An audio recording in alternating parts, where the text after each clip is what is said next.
তো hello and welcome to FC talk show. FC talk শোতে আপনাদের সকলকে স্বাগত।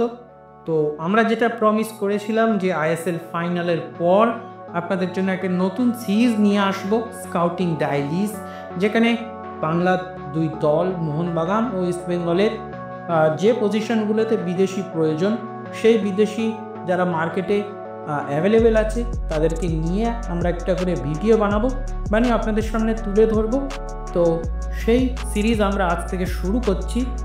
তো আজ মোহনবাগানের একজন মিডফিল্ডার, অ্যাটাকিং মিডফিল্ডারকে নিয়ে এই ভিডিওটা খুব একটা বেশি বড় হবে না। তো চলুন দেরি না করে প্লেয়ারটি কে আমরা দেখে নিই।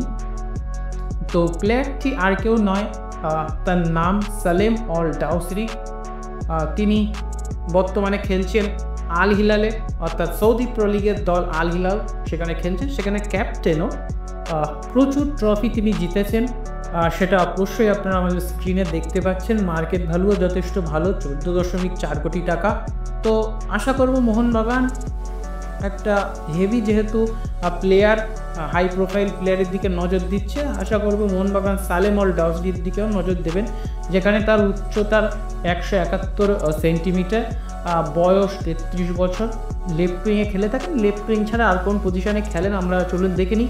তার আগে এই বছরের স্ট্যাটস আমরা দেখে নেব, যেখানে সৌদি প্রো লিগে তিনি খেলেছেন 27টা অ্যাপিয়ারেন্সে 10টা গোল এবং 12টা অ্যাসিস্ট আছে, 93% স্টার্টিং 11 এবং 90% মিনিটস তিনি খেলেছেন দলের হয়ে এবং 28% গোল পার্টিসিপেশন। সুতরাং অনবদ্য স্ট্যাটস সৌদি প্রো লিগে তার, এবং যেহেতু তার গোল পার্টিসিপেশন 28%, সেক্ষেত্রে তিনি দলের 4টে গোলের ভিতরে একটা গোলে তার কন্ট্রিবিউশন আছে, হয় গোল হিসেবে অথবা অ্যাসিস্ট হিসেবে। তো অনবদ্য স্ট্যাটস। এছাড়া এএফসি চ্যাম্পিয়ন্স লিগ এলিটে এই সিজনে খেলেছেন, যেখানে 10টা ম্যাচে 8টা গোল এবং একটা অ্যাসিস্টও আছে, এবং প্রত্যেকটি ম্যাচে স্টার্টিং 11-এ ছিলেন এবং প্রায় 100% মিনিটই তিনি খেলেছেন দলের হয়ে, 97%, প্রায় 100%, এবং গোল পার্টিসিপেশন সৌদি প্রো লিগের থেকেও বেটার, 30% এক্ষেত্রে। সুতরাং এএফসি চ্যাম্পিয়ন্স লিগ এলিটে এবছর তার যথেষ্ট ভালো পারফরমেন্স তার দলের হয়ে। এছাড়া কিংস কাপে তার অ্যাপিয়ারেন্স 2টো ম্যাচে 1টা গোল, যেহেতু 2টো ম্যাচ সেক্ষেত্রে গোল পার্টিসিপেশন স্টার্টিং 11 নিয়ে কিছু বলছি না। এছাড়া সৌদি সুপার কাপ, সেখানেও মাত্র 2টো অ্যাপিয়ারেন্সে 1টা অ্যাসিস্ট, সুতরাং ভালো স্ট্যাটস। এছাড়া তিনি লেফট উইং ছাড়াও অ্যাটাকিং মিডফিল্ড এবং রাইট উইং পজিশনেও তিনি খেলতে পারেন। তো যেহেতু মোহনবাগান একজন অ্যাটাকিং মিডফিল্ড খুঁজছে, সেক্ষেত্রে লেফট উইঙ্গার হিসেবে হলেও অ্যাটাকিং মিডফিল্ডে খেলতে পারেন, যেহেতু তার দিকে একটু নজর দিতে পারে মোহনবাগান। এছাড়াও 2011 সাল থেকে 2025 সাল পর্যন্ত তিনি আল হিলালে খেলছেন, দীর্ঘ 14 বছর।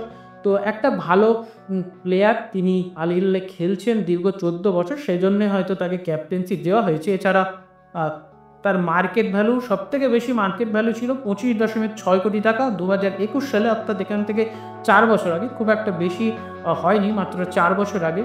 আর কারেন্ট মার্কেট ভ্যালু 14.4 কোটি টাকা। যেহেতু তার বয়স 33, একটু বয়সজনিত কারণেও তার খেলার গ্রাফে একটু পড়ে গেছে এবং তার মার্কেট ভ্যালুও একটু পড়ে গেছে, কিন্তু যে হিসেবে তিনি বর্তমান ফুটবল খেলছেন আল হিলালে, মোহনবাগানের যদি আসে, মোহনবাগানের অ্যাটাকিং পজিশনটা আরও বেটার হবে।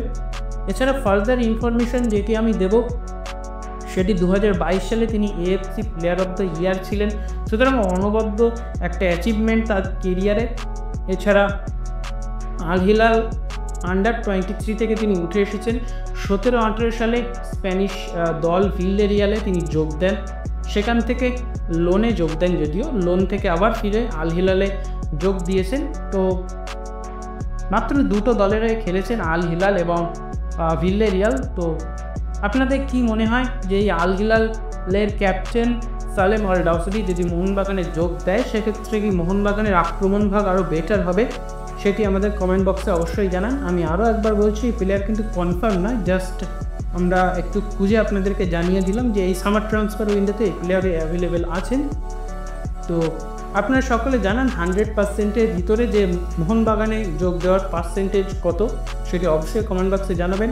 তো আজকের ভিডিও এই পর্যন্তই, দেখা হচ্ছে পরবর্তী আরেকটি ভিডিওতে, যেখানে আরও একজন প্লেয়ারকে নিয়ে আমরা হয়তো মোহনবাগান বা ইস্ট বেঙ্গল যে কোনো এক দলের যে পজিশনে প্লেয়ার প্রয়োজন সেই পজিশনের প্লেয়ার নিয়ে আমরা আরও একটা ভিডিও আপনাদের সামনে তুলে ধরবো স্কাউটিং ডায়েরিজের আর একটা এপিসোডে। তো ততক্ষণের জন্য শুভরাত্রি, সকলে ভালো থাকবেন, সুস্থ থাকবেন।